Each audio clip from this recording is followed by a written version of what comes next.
कल मैंने एक कमाल का शॉट मारा था। हाँ, तुमने सही कहा जियान, मजा आ गया। हाँ? हाँ? अरे देखो, वहाँ कुछ है जियान।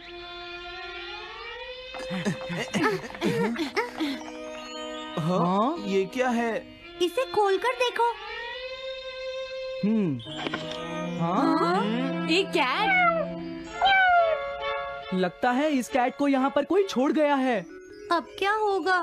मुझे लगता है किसी को इसे ले जाना चाहिए। हाँ? अरे नहीं, मैं नहीं ले जा सकता, मेरे पास पहले से ही एक डॉग है।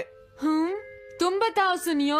मैं भी नहीं ले जा सकता, हमारे घर में पहले से ही एक कैट है। वो एक पर्शियन कैट है नोबिता, और मेरे डैड उसे पेरिस से लेकर आए थे। समझे? और मैं भी नहीं, मेरे पास पहले से ही एक कैनरी है। तुम इसे अपने साथ क्यों नहीं ले जाते नोबिता? मैं नहीं ले जा सकता, मेरी मॉम को कैट पसंद नहीं है। हाँ? मेरी मॉम मुझे इसे घर में रखने नहीं देंगी। अब हमें क्या करना चाहिए नोबिता? हाँ?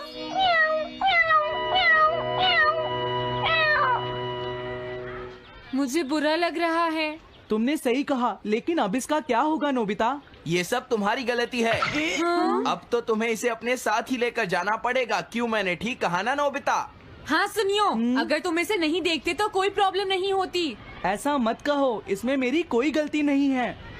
गलती तुम्हारी है। अगर तुमने इसे नहीं देखा होता तो ये इस वक्त अपने घर पर स्नैक्स खा रही होती। हाँ, तुम कहते हो तो मैं इसे वापस बंद कर देता हूँ। मान लेंगे हमें ये मिली ही नहीं। प्लीज इस तरह से मेरी तरफ मत देखो, लेकिन मुझे इस बात का पूरा यकीन है, कोई अच्छा इंसान तुम्हें जरूर ले जाएगा।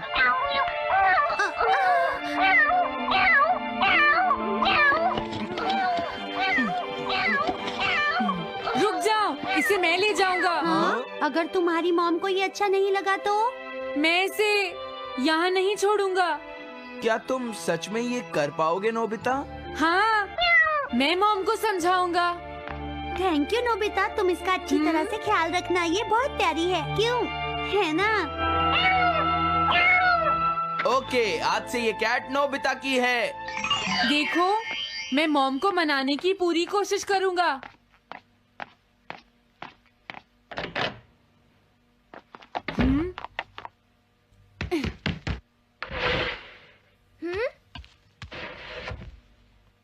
अरे तुम्हारे पेट को क्या हुआ? हाँ?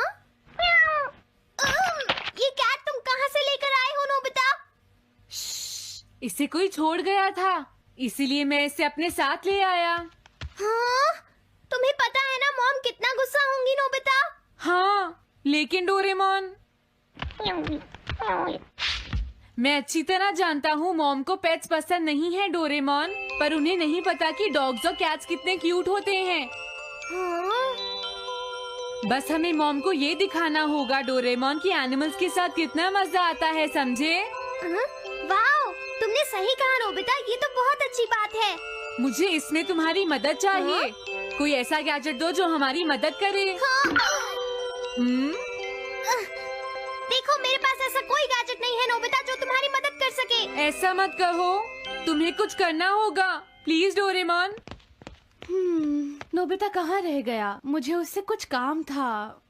अरे, वो घर आ गया, पर मैंने तो उसे अंदर आते देखा ही नहीं। जल्दी करो, इससे पहले कि मॉम इसे ढूंढ ले डोरेमोन।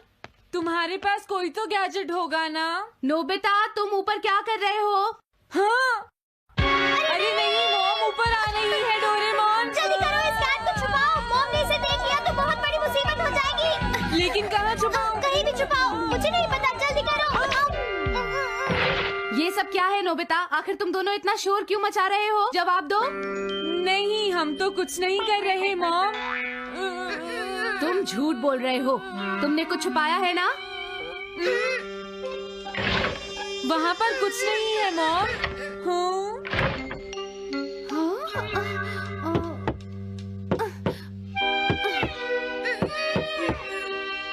अजीब है।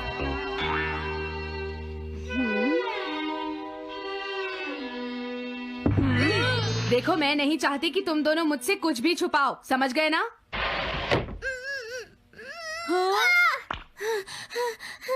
अब मैं तुम्हारी मदद नहीं करूँगा। प्रॉब्लम बड़ी है, अब क्या करें? ये तो आसान है। हमें मॉम को बस ये दिखाना है कि ये कैट कितनी स्मार्ट और यूजफुल है, समझे? ये तो बहुत अच्छा आइडिया है, पर क्या ये छोटी सी कैट वो सब कर पाएगी जो हम इसे कहेंगे? उसके लिए भी मेरे पास कुछ है। Animal reincarnation egg. वाओ, ये तो एक बहुत बड़ा एग है। अगर तुम इसके अंदर जाओगे और किसी एनिमल के बारे में सोचोगे तो ये गैजेट तुम्हें उस एनिमल जैसा ही बना देगा, नोबिता, समझे? हाँ? यानी इस तरह से मैं मॉम को समझा सकता हूँ कि कैट्स कितनी यूजफुल होती हैं। हाँ, तुम सही समझे। इसमें बहुत मजा आएगा। ट्राई करते हैं। हो सकता है बात बन जाए।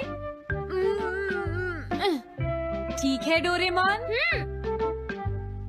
बहुत बढ़िया। अब तुम्हें इस कैट की इमेज के बारे में सोचना है, नोबिता, ठीक है? हाँ, ओके। तैयार हो जाओ, मैं कवर बंद करता हूँ।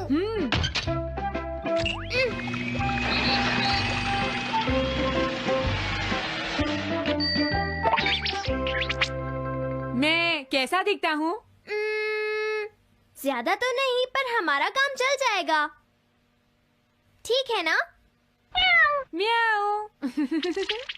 अब मैं इस असली कैट को स्टोरेज शेड में छुपा देता हूँ।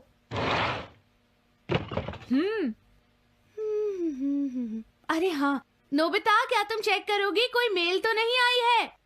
तुम कितने स्मार्ट हो ये दिखाने का सिर्फ यही चांस है। मैं समझ गया। हाँ? म्याऊ। ओह, थैंक यू सो मच। हाँ? तुम अंदर कैसे आई? जल्दी से बाहर निकल जाओ वरना अच्छा नहीं होगा। जरूर नोबिता ही उसे लेकर आया होगा। वो कैट कहीं भी छुपी हो, मैं उसे जरूर ढूंढ लूंगी। मुझे लगता है वो जरूर इस शेड में छुपी होगी। अब क्या होगा नोबिता? मुझे नहीं पता। देखो, मेरे पास मत आना। हाँ? अरे ये तो अंदर चली गई। अभी बाहर निकालती हूँ। हाँ? जिस तरह से मॉम रिएक्ट कर रही है, मुझे नहीं लगता वो मानेंगी। हमें उसके लिए कोई दूसरा ओनर ढूंढना होगा। क्या सच में? ये तो बुरा हुआ। क्या हम कुछ नहीं कर सकते? बाहर निकलो यहाँ से। घर में कोई है? आती हूँ। बोलो। क्या आपको कैट्स पसंद है? मेरे पास एक बहुत अच्छी कैट है। क्या ये वाली? लेकिन ये तो क्यूट नहीं है। देखिए, ये तो बस एक सैंपल है। जो असली कैट है वो सच में बहुत क्यूट है, मेरा यकीन कीजिए। मैं रख लेती, लेकिन मुझे कैट्स पसंद नहीं है। अगर तुम्हें कैट्स पसंद नहीं है तो पहले ही बता देना चाहिए था। हाँ, अच्छा ठीक है, अब मैं चलता हूँ। वो आखिर कहाँ छुपी होगी? जब तक वो घर से बाहर नहीं जाएगी मुझे चैन नहीं आएगा। क्या कोई ऐसा है जिसे एक क्यूट कैट चाहिए? मुझे नहीं लगता इस तरह बात बनेगी डोरेमोन। हमें हार नहीं माननी चाहिए, हमें उस कैट की मदद करनी है। क्या कोई है जिसे एक क्यूट कैट चाहिए? म्याऊ। इस बार ये नहीं बचेगी। हाँ! अरे नहीं, ये क्या?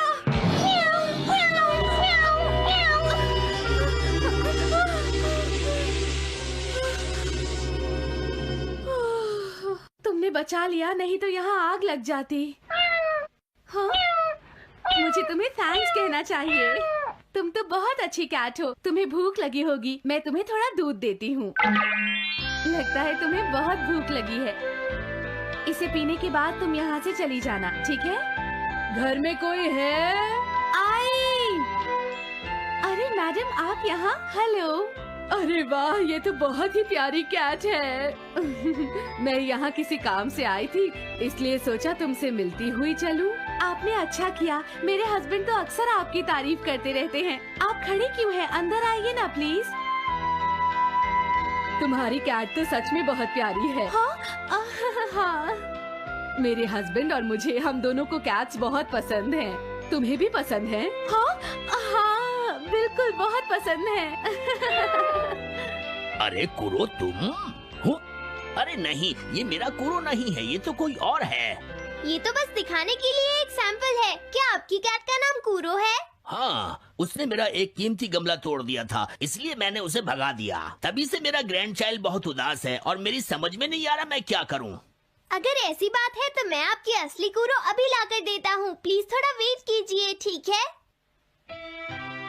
अच्छा, तो अब मैं चलती हूँ। आप हमारे घर आई, मुझे बहुत अच्छा लगा। मैं तुमसे दोबारा मिलने आऊंगी। तुम बहुत अच्छी हो। अब मैं तुम्हें घर से नहीं निकालूंगी। सॉरी, मैंने तुम्हें तंग किया। अब से मैं तुम्हें कभी कोई तकलीफ नहीं होने दूंगी। मैं तुम्हारे लिए जल्दी से डिलिशियस कैट फूड लाती हूँ। तुम घर का ध्यान रखना, समझ गई ना? कूरो, तुम्हारे लिए गुड न्यूज है। तुम्हारे ओनर का पता चल गया है।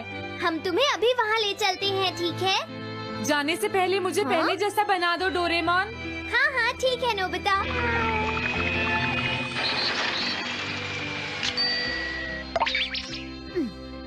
तो नोबिता, अब मैं कूरो को उस ओल्ड मैन के घर ले जाता हूँ। बाय बाय कूरो। चलो, अच्छा हुआ, सब ठीक हो गया। अरे वो कैट कहाँ चली गई? हाँ? नोबिता, क्या तुमने उस कैट को कहीं देखा है? तुम कहाँ हो? हाँ? वो तो अपने ओनर के पास चली गई मॉम। हाँ? ये तुमने क्या किया? मुझे बिल्कुल अच्छा नहीं लग रहा। देखो डोरेमोन, कूरो के जाने से मॉम कितनी नाराज हैं। शायद मॉम उससे बहुत प्यार करने लगी थी। क्या करें? पता नहीं अब क्या होगा। हम कूरो को तो वापस नहीं ला सकते नोबिता। हाँ? अरे हाँ, तुम उसकी जगह क्यों नहीं ले लेते? हाँ? मुझे फिर से कैट बनना होगा। क्या तुम इतना नहीं कर सकते? देखो, ये ठीक नहीं है। वाओ, ये तो बहुत क्यूट है। हाँ, तुमने सही कहा। ये बहुत प्यारी है और मैं बहुत खुश हूँ कि ये यहाँ वापस आ गई है। पर ये नोबिता कहाँ चला गया? इतनी देर हो गई है। आज उसे वापस आने दो। हाँ? कुछ भी हो जाए, लेकिन आज मैं उसे छोड़ूंगी नहीं, डोरेमोन। हाँ, आज आप उसे बिल्कुल डिनर मत देना मॉम। नहीं हाँ? नहीं नहीं नहीं नहीं नहीं नहीं। अरे क्या हुआ? तुम इतना शोर क्यों मचा रही हो? देखो, अब मैं तुम्हारे लिए कुछ नहीं कर सकता। इस बार टाइगर मास्क में क्या होगा? अगर तुम आगे बढ़े तो ये बच्चा नहीं बचेगा। डरपोक, ये लो। और तभी अलार्म बजता है। हाँ? क्या तुम्हें लगता है तुम यहाँ से भाग सकते हो टाइगर?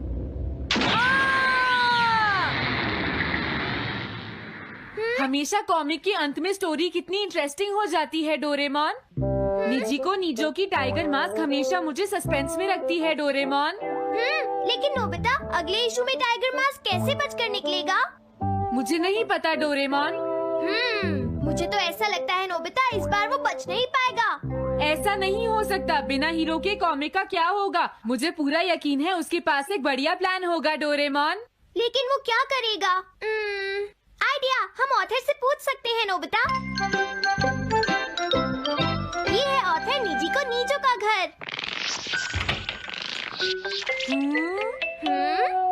क्या घर पर कोई है?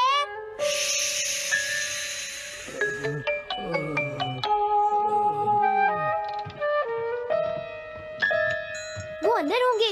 एक मिनट रुको, तुम कहाँ से आए हो? हाँ? तुम्हारा नंबर बाद में आएगा। अभी वो हमारे प्रोजेक्ट टाइगर मास्क पर काम कर रहे हैं। ये तो अच्छी बात है। हम ये पूछने आए हैं कि इस इशू में क्या होगा। क्या आप बता सकते हैं? मुझे क्या पता क्या होगा। सर, क्या हमारा काम पूरा हो गया? नहीं, मेरे दिमाग में कोई आइडिया नहीं आ रहा। अभी तक नहीं हुआ। देखो, मुझे अभी तक ये क्लू नहीं मिला है कि टाइगर मास्क किस तरह से बचकर भागेगा। ये आप क्या कह रहे हैं सर? अगर आप लिखेंगे नहीं तो हम कॉमिक्स में क्या छापेंगे? ये सब तुम्हारी वजह से हुआ है। मैंने तो पहले ही कहा था कि मैं इतनी जल्दी नहीं लिख सकता। देखिए, ये ठीक नहीं है। आप अपनी गलती को दूसरों पर नहीं डाल सकते। लगता है उन्हें पता ही नहीं है कि आगे क्या होगा। अब तो मेरी ये जानने की इच्छा और बढ़ गई है डोरेमोन कि आगे क्या होने वाला है। तुमने सही कहा नोबिता। अब क्या करें? हाँ, समझ गया। मुझे इस बारे में पहले ही सोच लेना चाहिए था। लेकिन किस बारे में डोरेमोन? हम अगले महीने में जाने के लिए टाइम मशीन का इस्तेमाल करेंगे। तुम्हारा आइडिया तो बहुत अच्छा है डोरेमोन।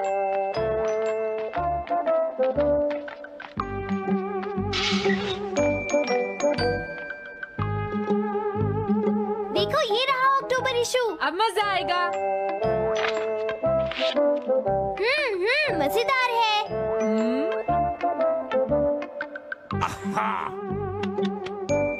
मुझे परेशान मत करो। क्या बात है?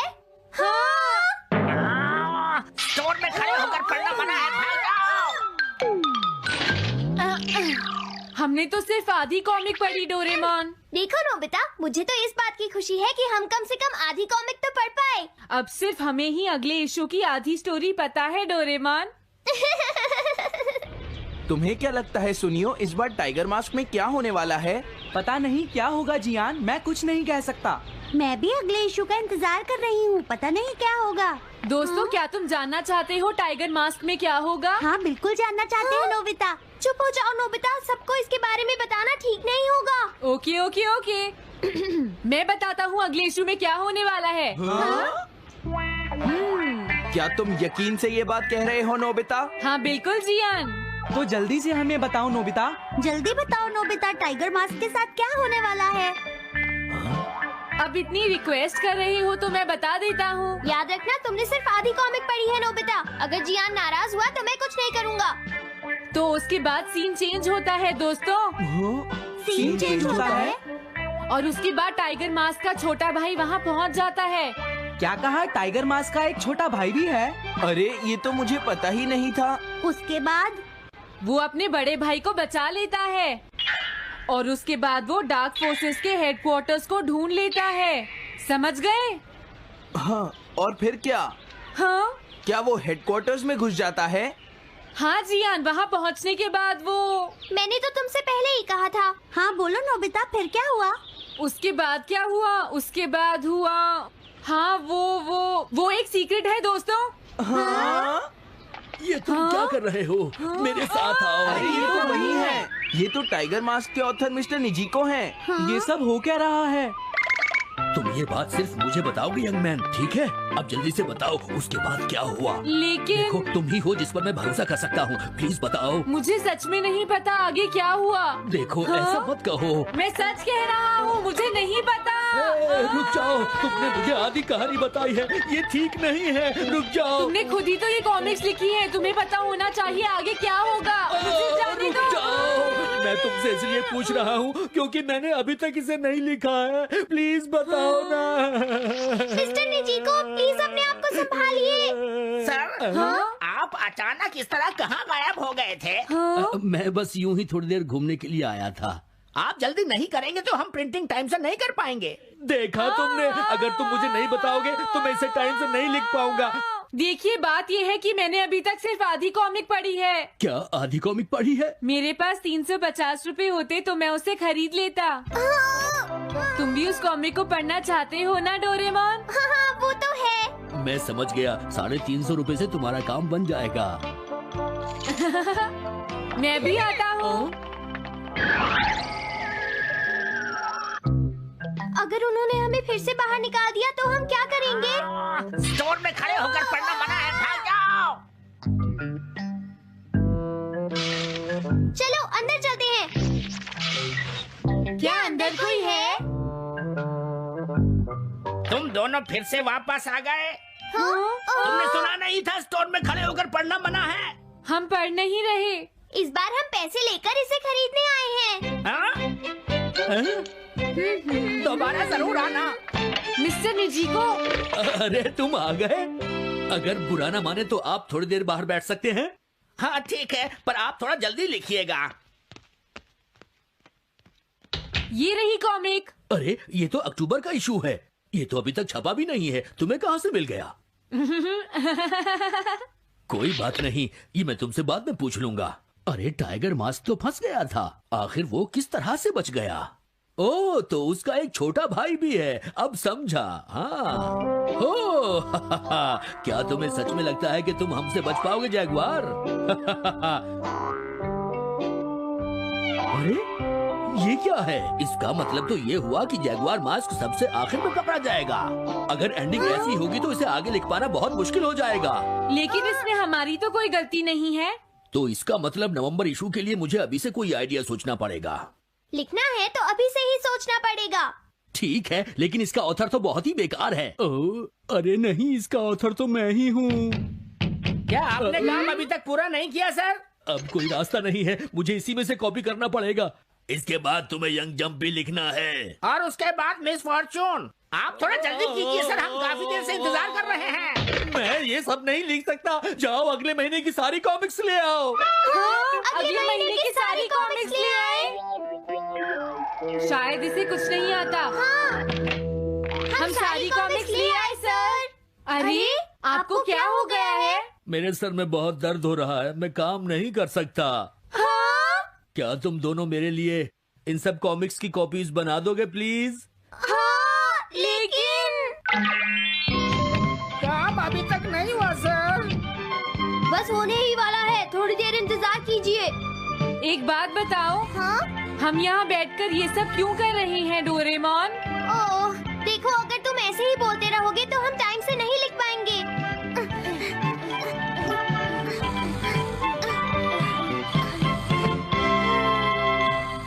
हेलो दोस्तों, स्वागत है हमारी नई वीडियो में। मैं हूं आपका दोस्त और आज हम बात करेंगे डोरेमोन की कुछ ऐसी मिस्ट्रीज के बारे में जो आपके दिमाग को हिला देंगी। डोरेमोन, वो नीला रोबोटिक कैट, हम सब का फेवरेट है।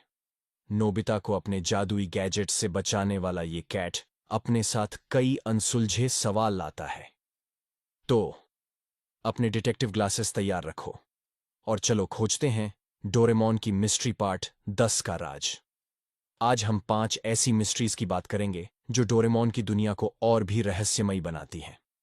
हर मिस्ट्री में है ट्विस्ट, ड्रामा और ढेर सारे सवाल जो आपको रात भर सोचने पर मजबूर कर देंगे। तो बिना टाइम वेस्ट किए चलो शुरू करते हैं। पहली मिस्ट्री, डोरेमोन का टाइम ट्रैवल लॉग कहाँ है? डोरेमोन और नोबिता ने टाइम मशीन से ढेर सारी टाइम ट्रिप्स की हैं। पास्ट में डायनासोर देखने से लेकर फ्यूचर में शिवाशी से मिलने तक। लेकिन सवाल यह है, इन टाइम ट्रिप्स का रिकॉर्ड कहाँ है? क्या डोरेमोन हर टाइम ट्रैवल का लॉग रखता है? सोचो, एक रोबोट जो टाइमलाइन को चेंज कर सकता है, उसे जरूर हर ट्रिप की डिटेल रखनी चाहिए। कुछ फैंस का थियरी है कि डोरेमोन की मेमोरी में एक सीक्रेट टाइम ट्रैवल लॉग है जो हर ट्रिप की डिटेल्स स्टोर करता है। क्या ये लॉग फ्यूचर की किसी अथॉरिटी को भेजा जाता है?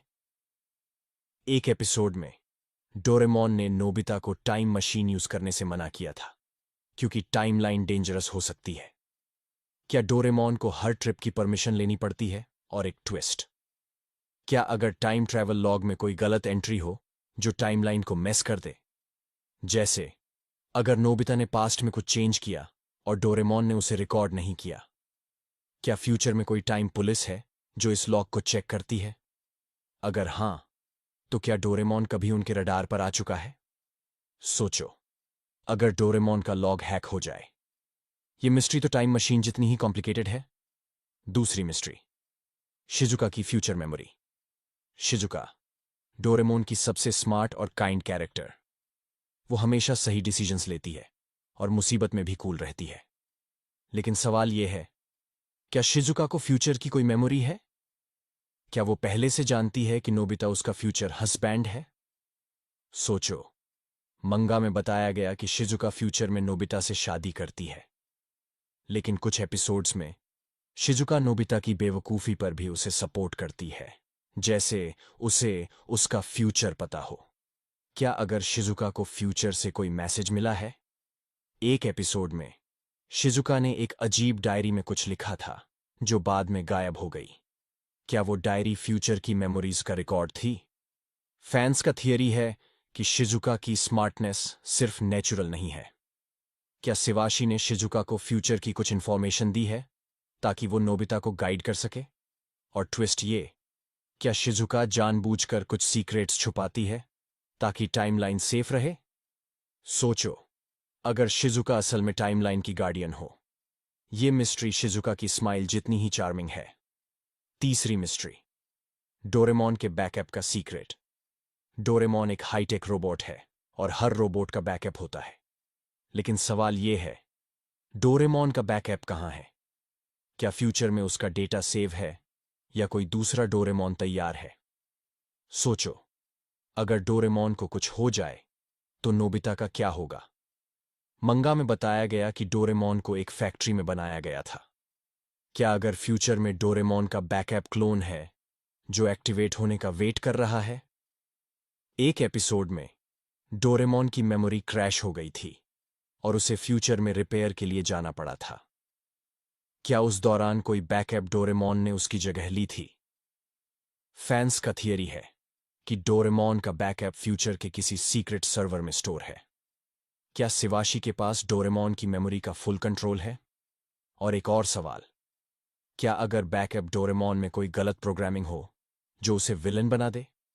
सोचो, अगर एक दिन नोबिता को 2 डोरेमोन मिल जाए। ये मिस्ट्री तो डोरेमोन की टेक्नोलॉजी जितनी ही एडवांस है। चौथी मिस्ट्री, नोबिता की लाइफ में विलन कौन है? नोबिता की लाइफ में हमेशा कुछ ना कुछ गड़बड़ होती है। ज्ञान और सुनियो उसे चिढ़ाते हैं, स्कूल में डांट पड़ती है और गैजेट्स मिसयूज हो जाते हैं। लेकिन सवाल ये है, क्या नोबिता की लाइफ में कोई सीक्रेट विलन है? क्या कोई फ्यूचर से उसकी लाइफ को मेस कर रहा है? सोचो, नोबिता का लक इतना खराब क्यों है? कुछ फैंस का मानना है कि फ्यूचर में कोई है जो नहीं चाहता कि नोबिता सक्सेसफुल हो। क्या अगर शिवाशी का कोई राइवल है जो टाइमलाइन चेंज करना चाहता है? एक एपिसोड में नोबिता को एक अजीब गैजेट मिला था जो डोरेमोन की पॉकेट से नहीं था। क्या वो गैजेट किसी विलेन ने भेजा था? और ट्विस्ट ये, क्या अगर विलेन कोई इंसान नहीं बल्कि फ्यूचर की कोई टेक्नोलॉजी है, जैसे आर्टिफिशियल इंटेलिजेंस? क्या कोई एआई नोबिता की लाइफ को टेस्ट कर रहा है ताकि फ्यूचर की हिस्ट्री चेंज हो? सोचो, अगर डोरेमोन और नोबिता को एक दिन इस विलेन से लड़ना पड़े। ये मिस्ट्री नोबिता की मुसीबतों जितनी ही डीप है। पांचवीं मिस्ट्री, डोरेमोन की पॉकेट का बैकडोर। डोरेमोन की 4D पॉकेट हर बार नया गैजेट देती है, लेकिन सवाल यह है, क्या पॉकेट में कोई बैकडोर है? क्या कोई और इस पॉकेट को एक्सेस कर सकता है? सोचो, एक पॉकेट जो टाइम और स्पेस को डिफाई करती है। कुछ फैंस का थियरी है कि पॉकेट में एक हिडन बैकडोर है जो फ्यूचर की किसी अथॉरिटी को एक्सेस देता है। क्या अगर शिवाशी या कोई और पॉकेट में गैजेट्स डाल सकता है? एक एपिसोड में डोरेमोन को एक गैजेट मिला जो उसने पहले कभी नहीं देखा था। क्या वो गैजेट किसी और ने पॉकेट में डाला था? और एक और सवाल, क्या अगर पॉकेट को हैक किया जा सकता है? क्या कोई विलन डोरेमोन की पॉकेट से डेंजरस गैजेट्स निकाल सकता है?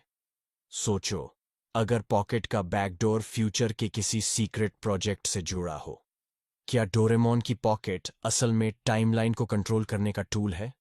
ये मिस्ट्री पॉकेट जितनी ही मैजिकल है। तो दोस्तों, ये थी डोरेमोन की 5 नई mysteries. Time travel log, Shizuka की फ्यूचर मेमोरी, डोरेमोन का बैकअप, नोबिता का secret villain. They never promised you free yourself. And that freedom, that's what strength truly feels like. Most people give away their inner peace tied to how others behave. A stranger's rudeness can ruin their whole morning. A family member's silence can leave them spiraling for weeks. But what if you untied that knot? What if you stopped expecting others to deliver your peace like a gift wrapped in perfection? What if you stopped asking broken people to act like they're whole? That's where stoicism breathes. It meets reality as it is, not as we wish it to be. It doesn't beg for fairness from those who don't know what fairness means. It doesn't seek understanding from those still at war with themselves. It simply says, meet people where they are, and don't let it move you. Here's something you can do right now. Think of one person who keeps letting you down. A friend, a partner, a sibling. Now ask yourself, am I hurt by what they did, or by what I thought they should do? Write it down. Say it aloud. Let that question become your mirror. Because in that moment of reflection, you'll realize you weren't betrayed. You just assumed too much. Lowering expectations isn't coldness, it's clarity. It's not the death of hope, it's the birth of understanding. You don't need to stop loving people, you need to stop letting your hopes for them become the weapon they use, even unknowingly, to hurt you. Start here. Today I will see others as they are, not as I wish them to be. I will no longer beg the rain to be sunshine. I will build a shelter instead. That's stoic freedom, not freedom from others, but freedom from the burden of needing them to be someone else. 3. Practice indifference to provocations. Some people don't want peace, they want a reaction. They poke, they prod, they bait you, waiting for the moment you explode, because that's when they feel in control. And the second you react, they win. Not because they're stronger, but because they've dragged you into their chaos, and now you're playing their game. That's the real loss, not the insult, not the argument, but the fact that you let them reach your center. That's why Stoicism teaches indifference to provocation. And no, indifference is not apathy. It's not pretending something doesn't hurt. It's not ignoring injustice. Indifference means you don't let anything undeserving of your energy steal it. You choose where your mind rests. You choose who gets access. You protect your focus like it's sacred, because it is. Every time you react to noise, you delay your own growth. You fall from mastery into mess, and each fall costs you something. But the Stoic man, he sees the bait and lets it pass. He chooses peace, not as weakness, but as superiority of self, because power isn't in how loud you can shout. It's in how little the world can disturb you. Indifference isn't suppression, it's selection. And from now on, you select your peace over their drama every single time. Point 4. Treat each situation as a character test. When a fool provokes you, and you respond, you abandon your throne. You step down from discipline and go fight in the mud. Think of the last time someone tried to get under your skin. A stranger on the road, a colleague in a meeting, whoever again. Not words, not silence, not betrayal. Most men move through life like exposed wires, easily triggered. A rude comment, a broken promise, a slight delay, and suddenly they're angry, bitter, or drained. But not because the world is harsh, because they've never mastered the one thing that separates the strong from the weak: emotional discipline. The Stoics understood something modern men have forgotten. True power belongs to the one who stays composed under pressure. Mental strength isn't aggression, it's control. And that control starts with one truth: you don't have to react. In this video, you'll learn how to develop Stoic emotional control, how to stop letting people trigger you, how to protect your inner peace like a man who bows to no one's chaos. You'll learn why lowering expectations isn't weakness, it's wisdom, why silence isn't surrender, it's a strategy, and why your emotions aren't your enemy, but your reactions can be. If you've ever felt like your calm is mistaken for weakness, or like life keeps throwing you off balance, you're not alone. But that ends here. This is not just a motivational video, this is a transformation. If this message hits home, like, subscribe, and share it with someone who needs this clarity. Because strength isn't loud, it's quiet, it's grounded, it's unshakable. And from this moment forward, nothing and no one gets to disturb your peace again. Step 1. Make self-control your shield. Self-control is your shield. There's a moment, small, almost invisible, when a man gives away his power. Someone cuts him off, mocks him, ignores him, and inside, a storm brews. His chest tightens, his jaw locks. He raises his voice just a little too loud. And just like that, his calm is gone. Not because the other person was powerful, but because he reacted, and in that moment, he surrendered. We confuse reaction with strength. We think the man who roars back is powerful.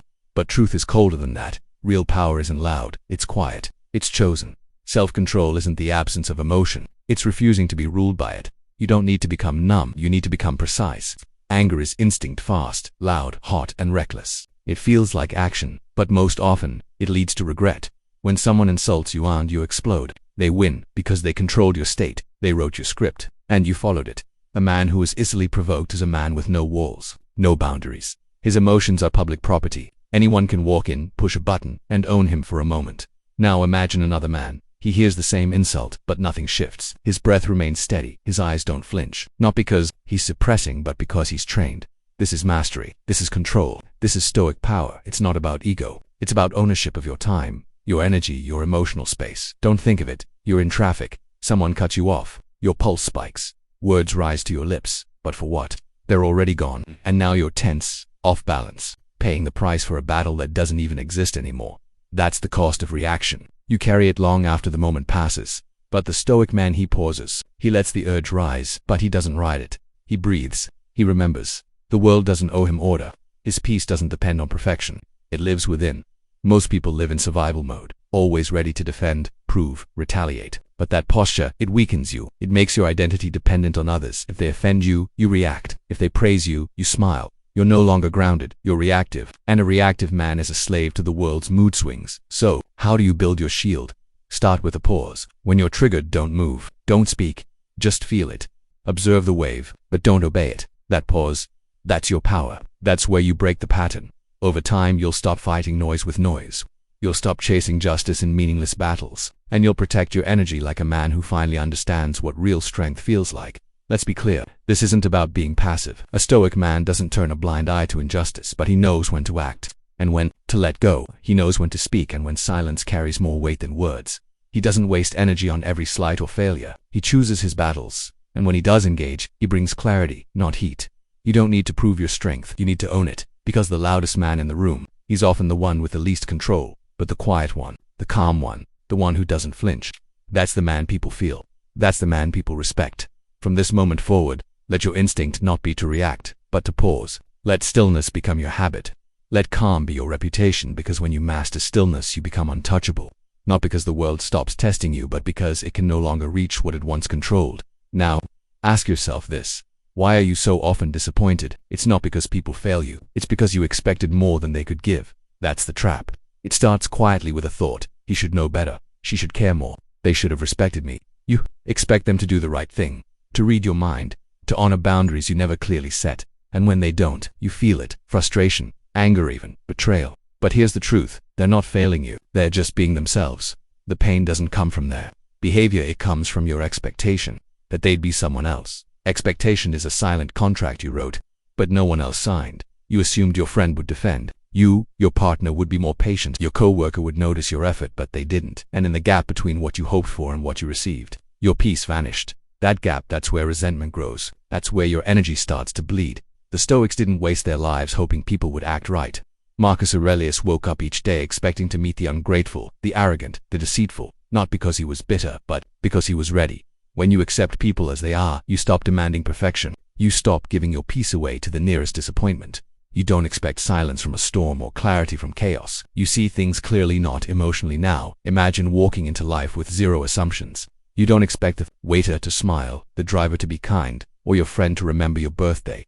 You simply observe. You engage. You respond, but you don't react. That's the difference. That's the freedom. It's subtle, but it changes everything, because the moment you stop expecting people to owe you something they never promised, you free yourself. And that freedom, that's what strength truly feels like.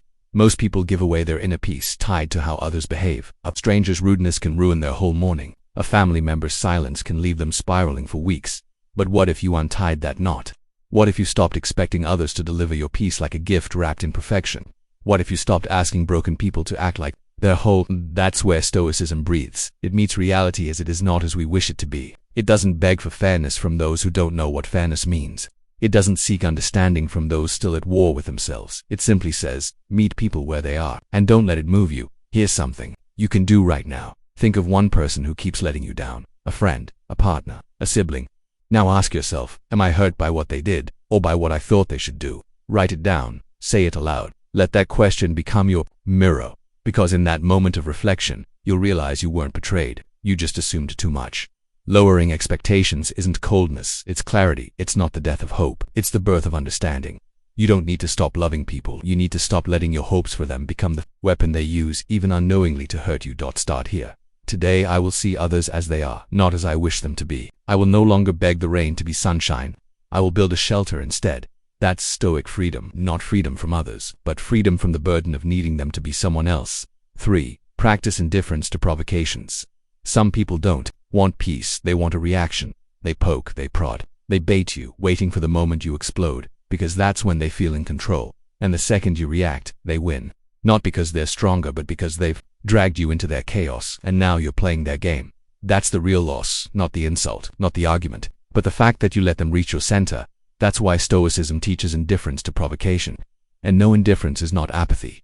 It's not pretending something doesn't hurt. It's not ignoring injustice. Indifference means you don't let anything undeserving of your energy steal it.